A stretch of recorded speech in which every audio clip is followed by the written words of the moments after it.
배후에서 역사하시는 하나님이라고 하는 제목으로 말씀 선포하겠습니다.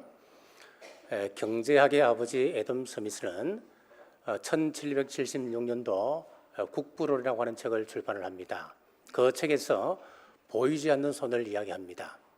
자, 국가가 지나치게 간섭하지 말고 개인이 하는 모든 일들에 대해서 이익을 추구하도록 내버려두면 보이지 않는 손이 작용하여서 결국에는 국가에 큰 이익을 끼치게 된다, 그런 이야기입니다. 자, 예를 들어서 A라고 하는 제과점과 B라고 하는 제과점이 있습니다. 자, 이 제과점 주인들은 밤잠을 설쳐가며 좋은 빵, 맛난 빵을 만들기 위해서 애를 씁니다.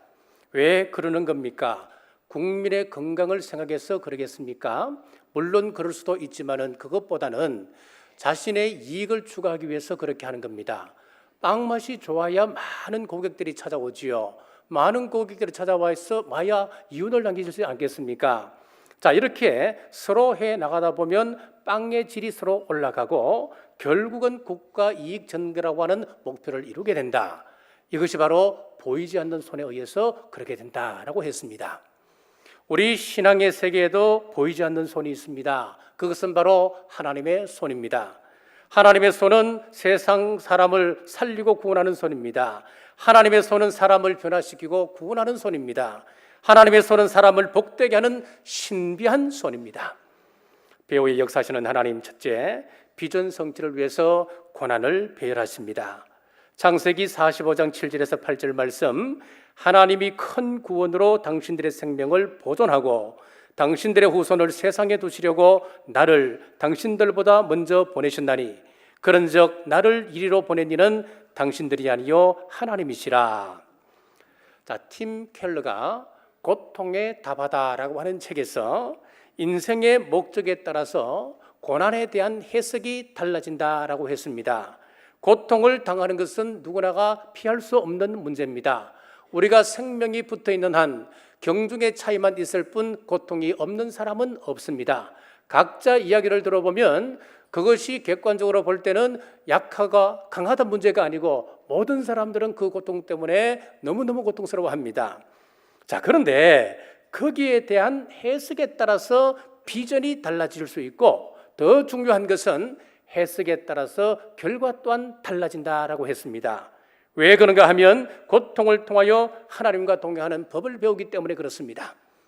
우리가 고난의 풀무불 속에 던져졌다 할지라도 하나님은 우리를 혼자 내버려 두는 법이 없으십니다. 고난이 모질면 모질수록 하나님께서 가까이 하신다는 이야기입니다. 다니엘 3장 25절 말씀에 왕이 또 말하여 이르되 내가 보니 결박되지 아니한 네 사람이 불 가운데로 다니는데 상하지도 아니하였고 그 넷의 모양은 신들의 아들과 같도다 하고, 사드락과 메삭과 아벳노고가 믿음을 지키다가 풀무불 속에 던져졌습니다. 풀무불 속에 던져졌을 때에 네 사람이 되었습니다. 한 사람은 분명히 던져진 사람이 아니었는데 분명 네 사람이었습니다. 자, 무슨 이야기입니까? 하나님께서 풀무불 속에 뛰어드신 겁니다. 그렇습니다. 고난 때문에 하나님을 멀리하는 사람이 있는가 하면 고난 때문에 하나님을 가까이 하는 사람이 있습니다. 문제가 주어지면 문제 때문에 멀어지는 사람이 있는가 하면 그 고난 때문에 하나님을 찾는 사람이 있습니다. 지금 여러분들이 당하는 고난의 이유를 알지 못하지만 분명한 의미가 있고 분명한 이유가 있습니다. 그래서 신앙세계에서 성공과 실패의 판가름은 얼마만큼 예수님이 오신 그 사건이 나에게 적용되느냐 하는 데 있습니다. 내가 얼마만큼 하나님의 구원 사역에 동참하고 있느냐, 여기에 따라서 판가름이 됩니다. 다른 말로 하면은 우리의 성품과 인품 속에 하나님의 형상이 얼마나 새겨지느냐, 여기에 달려 있습니다. 우리의 성품과 인격 속에 우리 하나님의 형상이 얼마나 뚜렷하게 나타나느냐, 여기에 따라서 우리 신앙의 성패가 갈라진다는 거예요. 이를 위하여서 우리 속에 있는 순금 같은 예수님, 하나님의 씨가 고난을 통하여 불순물들이 제거되고 순금처럼 빛나기를 원하시기 때문에 하나님은 고난 가운데 우리를 밀어넣으실 경우가 있습니다. 자, 이것을 심리학에서는 직면이라고 하는 용어를 사용합니다. 예를 들어서 극심한 가난 가운데 빠져 있다라든지 아니면 육신의 질병 때문에 오랫동안 고생 가운데 있다라든지, 아니면 가정 문제로, 자녀 문제라든지 부부관계 문제로 고통 가운데 있다라든지, 믿은 사람들의 친구들에게 배신을 당한다라든지, 보증을 서주는데 어려움을 겪고 있다 하든지, 환경 속에서 어려움에 직면케 하시는 겁니다. 자, 그런데 우리가 보통 어려운 일을 당하게 되면 누구 때문이라고 원망부터 하게 됩니다. 시어머니 때문에, 남편 때문에, 우리 자식 때문에 내가 이 꼴 이 모양이 되었다고, 친구 잘 못 만나서 그렇게 되었다고 친구를 원망하기도 하고, 내가 돈이 좀 많았다면, 우리 친정이 부자였다면 내가 시집 와서 이런 구박은 받지 않았을 텐데 자꾸 이런 마음이 일어나는 거예요. 그런데 오늘 말씀을 통해서 잘 보시면은 하나님은 이런 여러 가지 사건들을 통해서 내 안에 해결되어야 할 문제를 보여주고 계시는 겁니다. 이것 알게 되면 그 어려움을 통하여서 나의 문제가 이것이었구나 우리는 깨닫게 되는 겁니다. 그래서 하나님은 두 가지 방법을 사용하십니다. 하나는 직접적인 방법으로 하나님의 말씀을 통하여 내 속에 하나님의 형상을 키워가시고, 또 한 방법은 이것으로는 부족하기 때문에, 이것으로는 아둔한 인간들이 깨닫지를 못하기 때문에 환경을 통하여 간접적인 방법을 사용하십니다. 창세기 3장에 보시면은 범죄한 아담과 하와가 경험했던 구원이 두 가지가 있습니다. 하나는 어린 양을 통하여서 그 가죽옷을 입혀줌으로 죄의 수치를 가려주시는 것이었고, 또 하나는 성화를 위한 방법으로 남자에게는 노동을, 여자에게는 남편에게 복종함과 또 여러 가지 가정 문제를 통하여서, 또 산고를 통하여서 하나님의 형상을, 하나님의 실을 회복시킬 방법을 그들은 경험했습니다. 그러므로 우리가 문제가 주어졌을 때에 어떻게 하면 그 문제를 해결할 수 있을까? 방법론적으로 접근하면 그 신앙인의 기본 자세는 아닙니다. 왜 하나님께서 이 문제 앞에 지금 나를 직면케 하시는가? 라고 생각하고 접근하면 신기하게도 환경과 대인관계 문제가 해결되어집니다. 해결의 길을 우리는 또 찾게 되는 것입니다. 오늘 본문 요셉을 보십시오. 요셉이 형들의 미움을 받게 된 원인이 있습니다. 우리가 이 문제에 대해서 간과하시면 안 돼요. 그의 문제가 무엇이었습니까? 어렸을 때 형들의 잘못을 덜추고 내어서 그것을 낱낱이 아버지에게 고자질하는 그런 나쁜 습관이 있었습니다. 상대방의 기분과는 상관없이 자랑하는 그런 나쁜 버릇을 가지고 있었습니다. 지도자가 되었어도 계속 상대를 정죄하는 것은 큰 험일 수 있기 때문에 하나님께서 요셉을 지도자로, 목자로, 이스라엘의 구원자로 세우기 위하여 지금 그 문제 때문에 계속해서 억울한 일을 겪게 합니다. 요셉이 갖고 있는 한계 상황 속에 직면케 하시는 것이었습니다. 자, 직면했을 때 두 부류가 있습니다. 하나는 그것을 무시하고 넘어갑니다. 그러면은 그 사람은 거기서 더 이상 신앙의 발전은 없습니다. 또 한 부류는 문제 앞에 직면했을 때 문제를 통하여서 나를 보고 적극적으로 그 문제 앞에 자신을 노출시키고 또 해결해 나갑니다. 요셉이 쓰임받았던 이유는 자신이 직면했던 그 문제를 뛰어넘었기 때문에 그가 쓰임받을 수 있었습니다. 자신의 문제를 뛰어넘었기 때문에 자신을 노예로 팔아넘겼던 그 형제들 앞에서 오늘 이렇게 고백하는 겁니다. 수많은 백성을 구원하기 위하여서 하나님께서 그 사건을 지금 내 앞에 배려해 놓으셨다, 그렇게 고백하는 거예요. 당신들이 나를 팔아서 노예로 팔았지만은 그건 아무것도 아니다. 우리가 이 섭리사관 속에서 살펴보면은 그것은 하나님께서 하신 것이었고 하나님께서 나를 보내셨기 때문에 당신들은 두려워할 필요가 없습니다. 그렇게 이야기하는 거예요. 사랑하는 여러분, 고통에는 뜻이 있습니다. 고통 속에서 직면케 되는 나의 문제를 바라보시고 고통의 이유를 잘 해석하셔서 하나님과 동행하시는 우리 남북의 온 성도님들 되시길 주님의 이름으로 축복합니다. 배후에서 역사하시는 하나님, 두 번째는 심판주는 우리 하나님이십니다. 본문 50장 19절을 보십시오. 요셉이 그들에게 이르되 두려워하지 마소서, 내가 하나님을 대신하리이까. 요셉은 아버지의 유언을 따라서 애굽의 그 아버지 야곱을 장사한 것이 아니었고 500km나 떨어져 있는 가나안 땅 막벨라굴에 장사하고 돌아왔습니다. 그런데 형들에게 걱정거리가 하나 생겼습니다. 15절을 보십시오. 요셉이 형제들이 그의 아버지가 죽었음을 보고 말하되 요셉이 혹시 우리를 미워하여 우리가 그에게 행한 모든 악을 다 갚지나 아니할까 하고, 아버지가 살아 계셨을 때는 괜찮았습니다. 그런데 아버지께서 돌아가시니까 보호막이 없어졌다라고 그들은 생각을 했습니다. 그래서 혹시 요셉이 자기들을 해치지는 않을까라고 생각을 했습니다. 이 논의는 사실을 가지고 진행된 것이 아니었습니다. 왜요? 오늘 본문에 혹시라고 하는 단어를 쓰고 있기 때문에 그렇습니다. 이 말은 마귀에게 속한 단어입니다. 우리도 혹시라고 하는 대화를 가지고 대화를 나누면 그 자리가 마귀가 틈탈 수 있는 가능성이 있다고 하는 사실을 꼭 명심하셔야 됩니다. 예를 들어서 아내가 남편을 믿지 못하고 외출할 때마다 혹시 다른 여자들 만나는 것 아닐까, 혹시 그것이 사역이 되면 의부증이 되는 것입니다. 반대로 남편이 아내를 믿지 못하여 혹시 사이다 보면 그것이 의처증이 되는 겁니다. 성도들도 모여서 혹시나 하면서 성도들 사이를 이간질하고 하나님의 교회를 해롭게 하는 사람이 있다면 그것 하나님께서 기뻐하시는 일이 아닙니다. 혹시는 하나님께 속한 단어가 아니기 때문에 그렇습니다. 형들이 얼마나 불안했으면 16절입니다. 당신의 아버지가 돌아가시기 전에 명령하여 이르시기를, 요셉이 모르는 유언을 자기들에게 했다는 겁니다. 그 유언 내용이 17절입니다. 내가 죽더라도 요셉은 형들에게 복수하지 말고 용서하라 라고 하는 것이었다는 겁니다. 이것이 얼마나 중요한 유언입니까? 이렇게 중요한 유언이었다면 야곱이 죽기 전에 가장 사랑하는 아들 요셉에게 직접 해야 되지 않겠습니까? 그런데 이 중요한 유언을 요셉에게 하지 아니하고 형들인 자신들에게 했다라고 지금 거짓말하고 있습니다. 얼마나 괴로웠으면 이렇게까지 했을까요? 그랬더니 요셉이 울었더라 그랬습니다. 요셉이 왜 울었겠습니까? 여기서 울음은 아버지의 죽음에 대한 슬픔의 눈물이 아니었습니다. 안타까워서 울었습니다.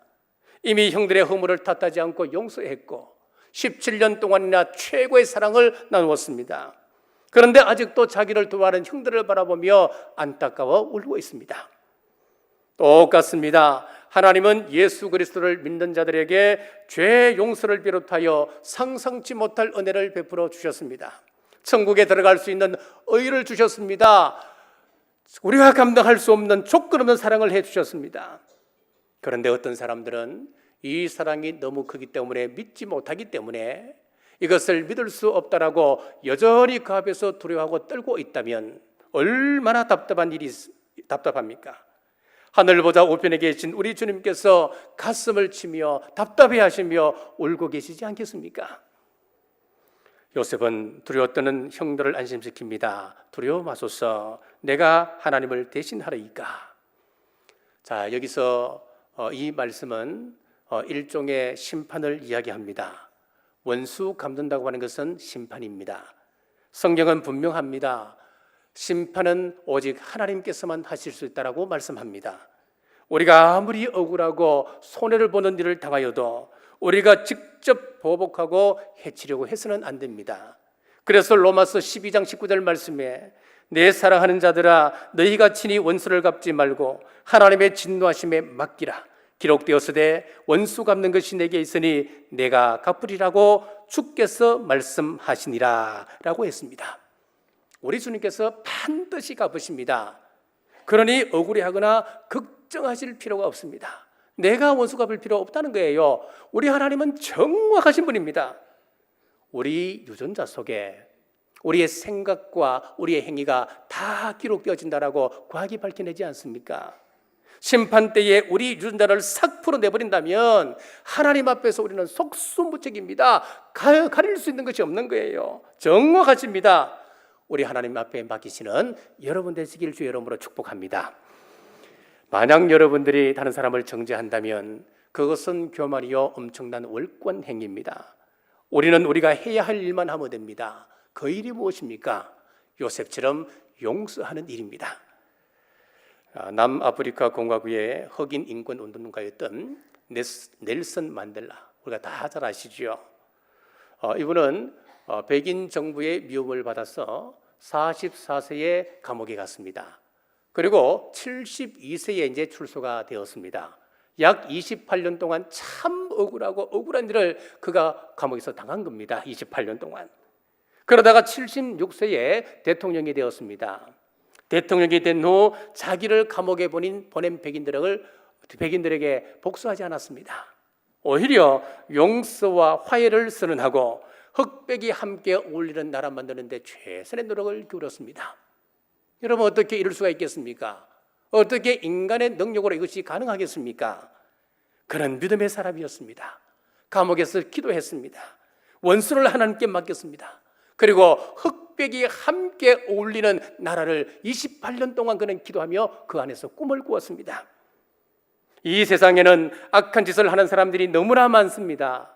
특히 예수님을 믿는 사람들을 공공연히 미워합니다. 지금 세태가 그렇게 되었습니다. 조건이 없습니다. 이유가 없습니다. 그 사람이 크리스찬이기 때문에 세상은 미워하는 방향으로 나갑니다. 우리가 상상하지 못할 정도로 세상은 우리 크리스찬들을 미워합니다. 우리가 그 사람들보다 도덕적으로 못하기 때문에 그렇습니까? 도덕적인 면을 이야기하라면 그 사람들은 기독교인들 따라올 수도 없습니다, 여러분. 제가 전에 한번 말씀을 드린 것 같은데요. 4년 전에 제가 잘 아는 목사님 아들입니다. 포항 쪽에 고등학교를 진학을 했습니다. 그런데 진학을 하니까 조건도 이유도 아무 이유가 없어요. 이 아이가 말을 잘 안 듣는다는 그런 아이도 아니었고요. 그런데 담임 선생님이, 야, 너 목사 아들이지? 예? 너가 아버지 목사지? 너가 아버지 부자겠네? 교인들 헌금하면 다 너가 아버지 주머니에 다 들어가지? 이런 식으로 해서 매일 조회 때 10분을 이 아이를 공개적으로 이제 창피를 주는 거예요. 공격을 하는 거예요. 6개월 동안 이 아이가 당하다가 아버지에게 울면서 찾아왔더랍니다. 아버지, 나 좀 진학시켜달라고. 경주에 있는 미션 스쿨 그 학교를 좀 보내주면 안 되냐고. 그래서 학교 교장선생님하고 상담을 하고 그랬더니 교장선생님이 그런 신앙적인 문제라면은 우리가 다른 것 아무것도 보지 않겠다. 무조건 그 아이를 우리 학교로 보내라. 그래서 1학년 2학기 때 진학을 시켰더니만 이 아이가 아버지한테 물어볼 걸까? 아버지 고맙다고. 내가 이 학교에 가니까 살 것 같고 이 학교는 천국이라고. 그래서 작년에 이 아이가 졸업을 했습니다. 그렇습니다. 이유가 있습니까? 세상이 우리를 미워하는데 이유가 없는 거예요. 뭐 잘못했습니까? 특별한 잘못이 없어요. 그런데 이 세상은 크리스찬이라고 하는 그 이유 한 가지 때문에 지금 이렇게 일하는 거예요. 앞으로 이런 이야기들은 더 많아질 것이고 강도가 더 높아질 것입니다. 우리는 그거 각오하셔야 됩니다. 자, 지금 이 힘이 너무 강하게 보여서 악한 세력들이 승리할 것 같습니다만은 절대로 그렇지 않습니다. 우리가 죽고 사는 것, 흥하고 망하는 것은 우리 하나님 손에 달려 있습니다. 살아계셔서 지금 또 이 세상을 다스리시고 우리 인생의 생사화복을 주장하시며 장차 심판주로 다시 오셔서 승리를 선포하신 그날이 반드시 우리 앞에 임합니다. 사울은 다윗에게 정오심을 가지고 죽이려 했습니다마는 자기가 비참한 최후를 맞이했습니다. 다윗은 그런 사울을 끝까지 참으며 용서하고 하나님 앞에 맡겼더니 하나님께서 점점 높여주시고 승리있게 하셔서 최고의 영광을 얻게 하셨습니다. 사랑하는 사람이 이긴다 이야기입니다. 요셉을 미웠던 형제들 지금 얼마나 비참한 모습으로 꿇어앉았습니까? 그러나 원수 같던 형들을 끝까지 용서하고 살아간 요셉은 하나님께서 그를 최고의 영광스러운 자리로 인도하셨습니다. 사랑이 이깁니다. 사랑하는 여러분, 우리 모두 정죄의 자리에 서지 말고 용서하고 사랑하기만 하겠다고 결단하십시오. 그것이 하나님 편에 서는 것이고 승리의 비결임을 믿으시길 주님의 이름으로 축복합니다. 배후에서 역사하시는 하나님 세 번째, 악을 선으로 바꾸십니다. 20절 말씀입니다. 당신들은 나를 해하려 하였으나 하나님은 그것을 선으로 바꾸사 오늘과 같이 많은 백성의 생명을 구원하게 하시려 하셨나니. 자, 이 구절에는 하나님을 향한 섭리 신앙을 내포하고 있는 구절입니다. 요셉은 하나님께서 인간의 생명을 보존해 주시고 인간의 삶을 통치하는 분임을 지금 선포하고 있는 거예요. 우리의 생을 보존하고 우리의 생명을 보존하고 우리의 삶을 통치한다. 자, 여기서 보존과 통치를 합치면 뭐가 되느냐? 그게 바로 섭리가 되는 거예요. 우리 하나님은 어떤 하나님입니까? 우리 하나님은 섭리의 하나님이십니다. 우리 인생 가운데 일어나는 그 사건들을 해석할 수 있는 열쇠가 뭐냐? 섭리 사상이라고 하는 겁니다. 요셉은 이 열쇠를 가지고 자신이 살아왔던 그 삶의 모든 것들을 해석해 나갑니다. 자, 그래서 요셉은 창세기 45장 7절에서 8절 1대지에서 우리가 살펴본 내용입니다. 이것은 섭리 사상을 잘 나타내고 있습니다. 제가 읽겠습니다. 하나님이 큰 구원으로 당신들의 생명을 보존하고 당신들의 후손을 세상에 두시려고 나를 당신들 앞서 보내셨나니 그런즉 나를 이리로 보낸 자는 당신들이 아니요 하나님이시라. 어떻게 이렇게 고백할 수 있습니까? 그렇게 험한 꼴을 당했던 이 요셉이 형들 앞에서 당신들 걱정하지 마라. 당신들이 이곳으로 보낸 것이 아니고 하나님께서 당신의 섭리를 따라서 나를 이곳으로 인도해 주셨다. 우리 백성을 구원하기 위해서 하나님의 큰 계획 가운데 지금 이렇게 진행되어 가고 있다. 이렇게 이야기했습니다. 자, 그리고 50장입니다. 50장 오늘 읽었던 말씀 다시 한번 섭리사건을 이야기하고 있습니다. 당신들은 나를 헤아려 하였으나 하나님께서는 그것을 선으로 바꾸셔서 지금 많은 생명을 보존하고 있다. 섭리사상은 위대한 겁니다. 가룟 유다는 예수님을 3년 동안 따라다녔습니다마는 자신의 욕심 때문에 예수님을 은30에 팔아넘기고 십자가에 못 박아 버렸습니다. 그러나 하나님은 그런 가룟 유다를 통하여서 예수님을 십자가에 못 박게 하심으로 속죄 사역을 완성하는 선을 이루셨습니다. 이것은 인간이 아무리 극악무도해도 하나님은 그것까지도 변화시켜 선이 되게 하신다고 하는 위대한 섭리를 우리에게 말씀하고 있습니다. 사랑하는 여러분, 우리가 살아가면서 누군가로부터 손해를 입거나 억울한 일을 당하였다 해도 중상모략을 당한다 하더라도 그때 섭리신앙을 가진 사람은 복수를 멀리합니다. 하나님은 모든 악을 바꾸어 내게 유익이 되게 하실 것이라고 하는 이 믿음 때문에 그렇습니다. 자, 성자 크리소스톰이 있습니다. 이분은 황금의 입이라고 하는 별명을 가진 사람으로 굉장히 그 설교에 힘이 있었고 이분 이야기를 들으면 돌아서지 않는 사람이 없을 정도였답니다.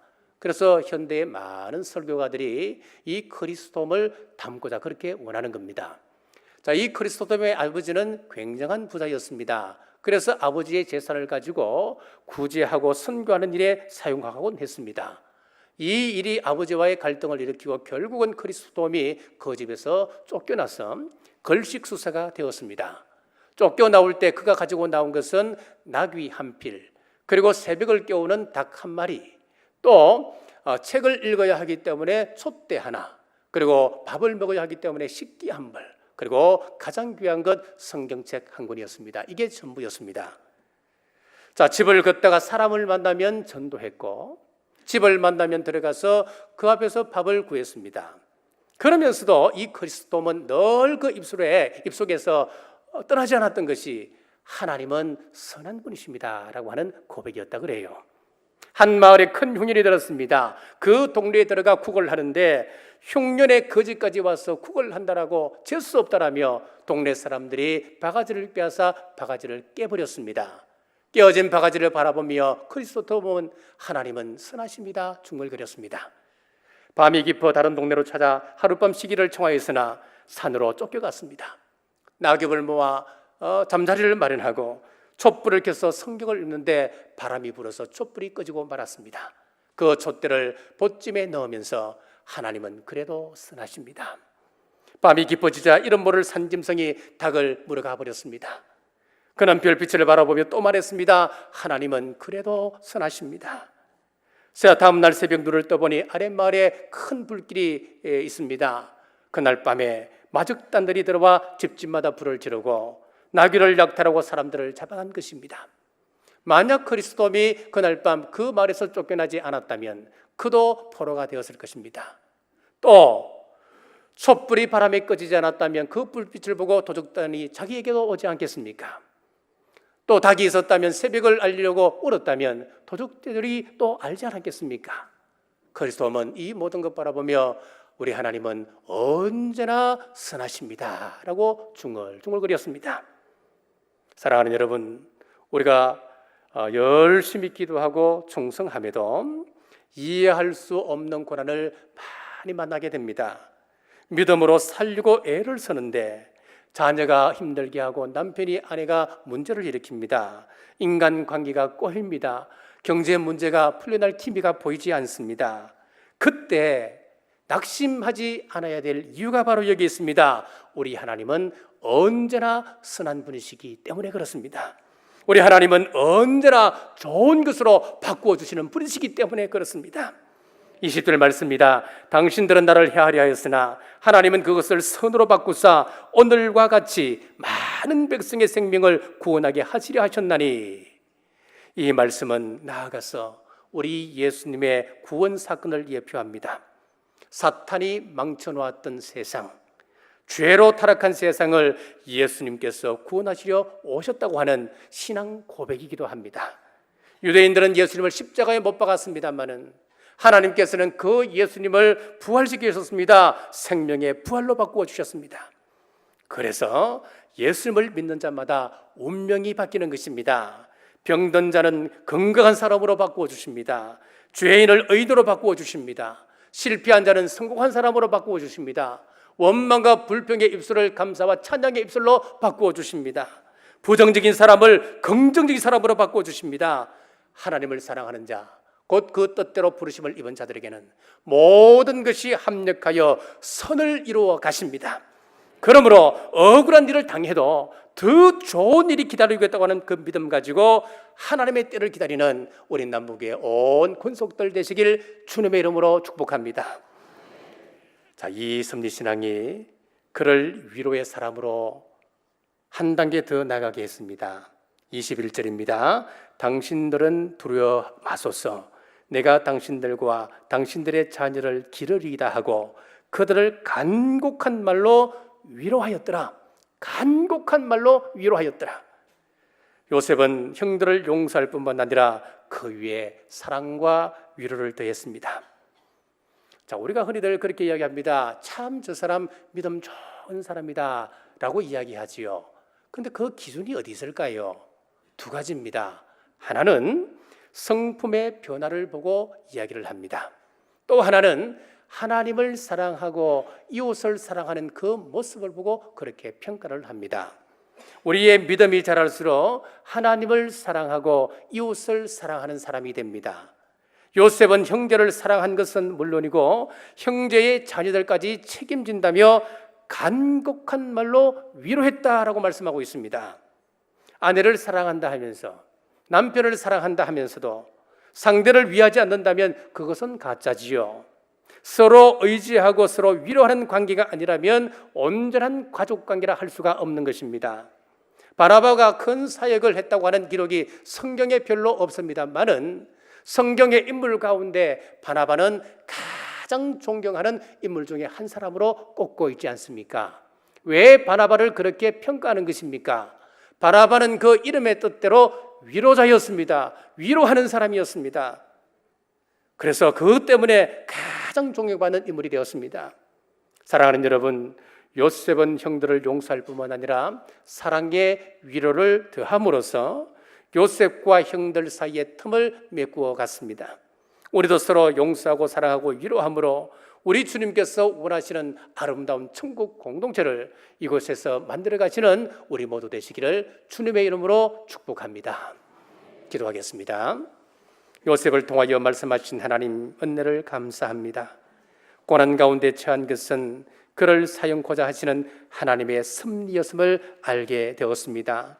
저희들에게 날마다 찾아오는 어려움과 고통들은 나의 문제를 직면케 하시는 하나님의 방법임을 알고 그 사건을 통해 하나님을 더 가까이 하고 하나님의 마음을 알아감으로 문제들 해결받게 하여 주옵소서.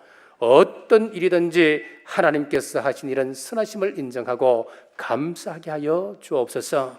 다시 오실 예수 그리스도 이름으로 간절히 기도드리옵나이다.